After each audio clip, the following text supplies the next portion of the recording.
prendre connaissance des formations de ces deux équipes.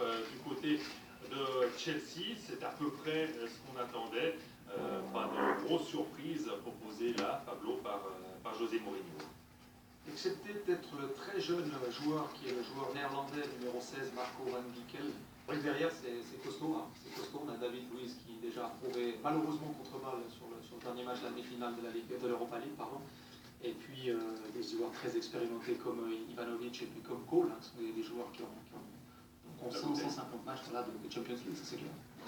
Alors la formation du FC Bâle, là non plus, pas vraiment de surprise en ce qui concerne les joueurs alignés. Ce sont bien les 11 dons qu'on attendait. Par contre, il y a encore un petit doute en ce qui concerne la vraie disposition sur le terrain. Est-ce que Sio accompagnera Streller devant ou est-ce que Sio fera plutôt un pas de retrait et puis qu'il y aura Stocker en soutien? Qu'est-ce que vous en pensez, Pablo?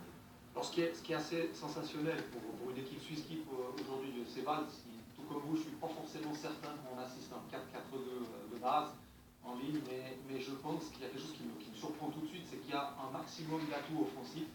On voit que Stocker est sur le terrain, que Diaz est sur le terrain, que Salah est sur le terrain, que Sio est sur le terrain, Streller, et qu'on voit que le banc bâlois n'a plus aucune autre ressource offensive, pratiquement, si ce n'est peut-être un des frères Regen dans un couloir.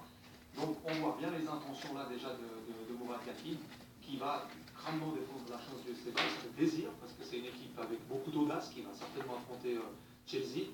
Donc on est impatient de voir un petit peu ce qu'elle va pouvoir produire contre l'équipe de Mourinho, la nouvelle équipe de Mourinho, qui, je le rappelle, tourne passablement quand même l'effectif. On se rend compte que ce n'est pas toujours la même ligne d'attaque. Donc ce sera intéressant.